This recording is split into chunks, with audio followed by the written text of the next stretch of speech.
நமச்சிவாய சிவாய நம. அனைத்து தமிழ் உள்ளங்களுக்கும் கனிவான வணக்கங்கள். நிகழும் மங்களகரமான குரோதி ஆண்டு ஜூன் மாதம் 15ஆம் தேதி சனிக்கிழமை அன்று உத்திரம் நட்சத்திரத்தில் நவமி திதியில் வரியான் நாமயோகத்தில் பாலவம் கரணத்தினில் மகத்தான ஆனி மாதம் பிறக்கிறது. சூரியன் மிதுனம் ராசியில் சஞ்சரிக்கும் மாதம் ஆனி மாதமாகும். உத்தராயணத்தின் கடைசி மாதமாகும். ஆன்மீக சிறப்புகள் கொண்ட மாதம் இதுவாகும்.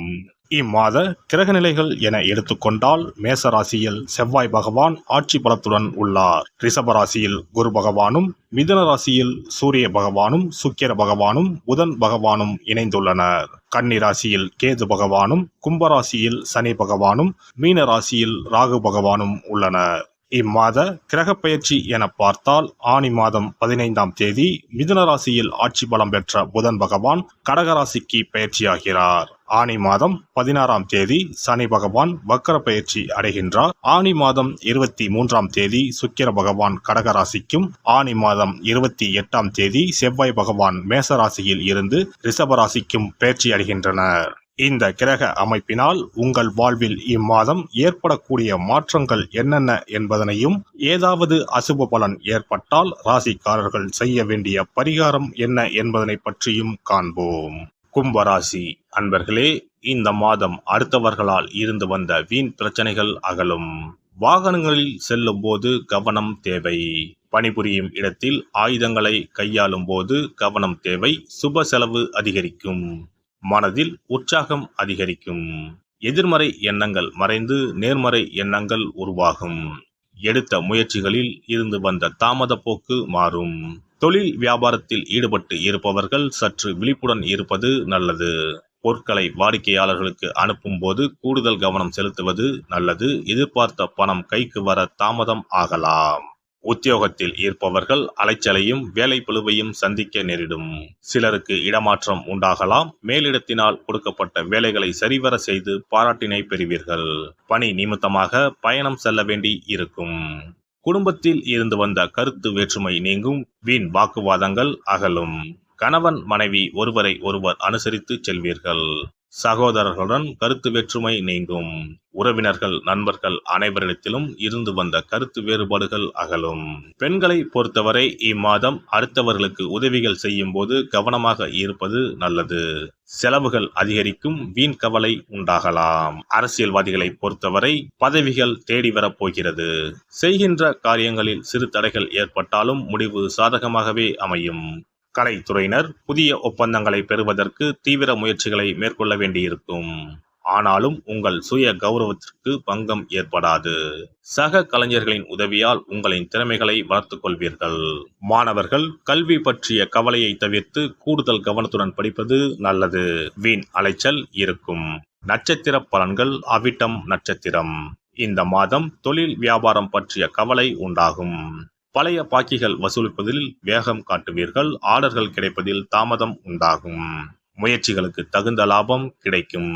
கொடுக்கல் வாங்கலில் இருந்த சிரமங்கள் குறையும். சிற்சில தடைகள் ஏற்பட்டாலும் அனைத்து செயல்களிலும் வெற்றி பெறுவீர்கள்.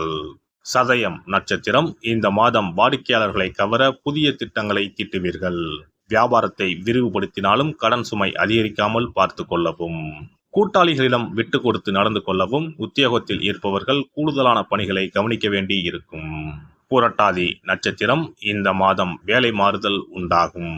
அதிகார பதவிகளில் இருப்பவர்களுக்கு சாதனைகள் செய்ய சிறந்த காலகட்டம் இதுவாகும். பணத்தை பாதுகாப்பது சம்பந்தப்பட்ட வேலைகளில் இருப்பவர்கள் கவனமுடன் இருக்கவும். உயர் அதிகாரிகளிடம் சுமூகமான உறவை வைத்துக் கொள்ளுங்கள்.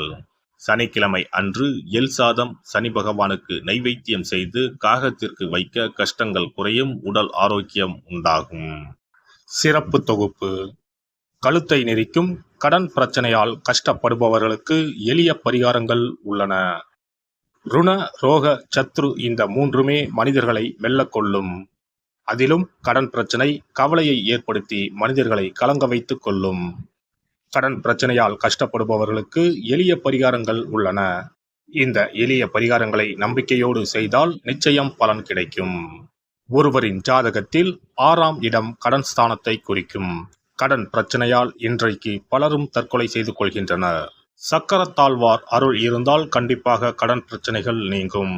பெருமாள் கோவிலுக்கு சென்று சனி மற்றும் புதன்கிழமைகளில் சக்கரத்தாழ்வார் சன்னதியில் துளசி மாலை சாற்றி 12 முறை வலம் வர வேண்டும். ஒவ்வொரு முறை வலம் வரும் பொழுதும் கடன் தீர்வதற்கு மனமுருக நம்பிக்கையோடு வேண்டிக் கொள்ள வேண்டும். தொடர்ந்து 12 வாரங்கள் செய்தாலே கடன் பிரச்சனை தீர்ந்து மன நிம்மதி ஏற்படும். மேசராசியில் பிறந்தவர்கள் தயிரை கொண்டு இனிப்பு பலகாரம் செய்து ஒவ்வொரு வெள்ளிக்கிழமையும் மாலை வேளையில் பசுவுக்கு கொடுத்து வர கடன் பிரச்சனைகள் தீரும். விருச்சிக ராசியில் பிறந்தவர்கள் ஞாயிற்றுக்கிழமை அன்று லட்சுமி நரசிம்மருக்கு காய்ச்சிய பசும்பால் அல்லது பானகத்தை பிரசாதமாக வைக்க வேண்டும். 48 நாட்கள் இந்த பூஜையை செய்தால் கடன் தொல்லையில் இருந்து விடுபடலாம்.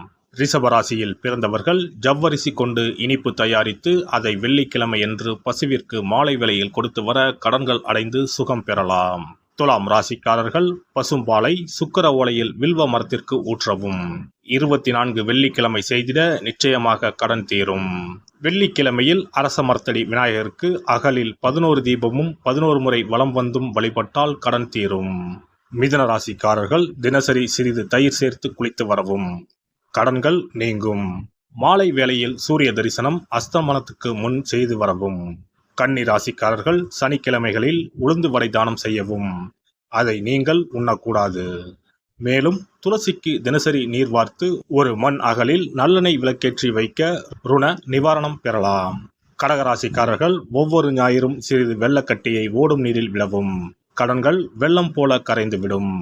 சிம்ம ராசியில் பிறந்தவர்கள் ஒவ்வொரு சனிக்கிழமையும் அரச மரத்தடியில் மண் அகலில் நல்லெண்ணெய் ஊற்றி கருப்பு திரி கொண்டு 8 விளக்குகள் ஏற்றி வர கடன்கள் அழிய வழி பிறக்கும்.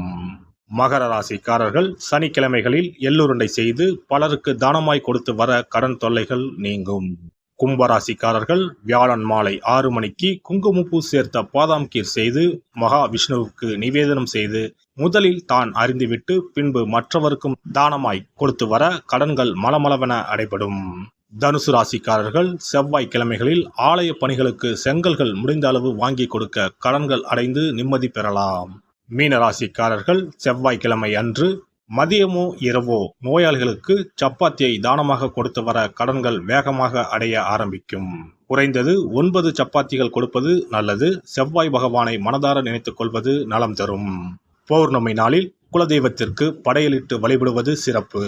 குலதெய்வ படம் இல்லாதவர்களும் குலதெய்வம் பற்றி தெரியாதவர்களும் 5 முக குத்து விளக்கை பூஜை அறையில் ஏற்றி வைத்து படையல் போட்டு கற்பூர ஆரத்தி காட்டி கடன் பிரச்சனை நீங்க மனதார வேண்டிக் கொள்ளலாம். இவ்வாறாக 9 பௌர்ணமிகள் விடாமல் இந்த பரிகாரம் செய்ய கடன் தொல்லைகள் எளிதாக தீர்ந்துவிடும். கடன் தீருவதற்கான வழிகளும் கிடைக்கும். இந்த பரிகாரத்தை அனைத்து ராசிக்காரர்களும் செய்யலாம்.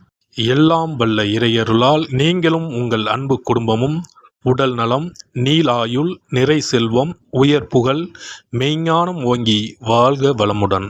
இந்த வீடியோ பதிவு உங்களுக்கு பிடித்திருந்தால் லைக் பண்ணுங்க, கமெண்ட் பண்ணுங்க, ஷேர் பண்ணுங்க, மறக்காம சப்ஸ்கிரைப் பண்ணுங்க, பக்கத்துல இருக்கிற பெல் பட்டனை கிளிக் பண்ணுங்க. நன்றி, வணக்கம். ஓம் நமச்சிவாய. சிவாய நம.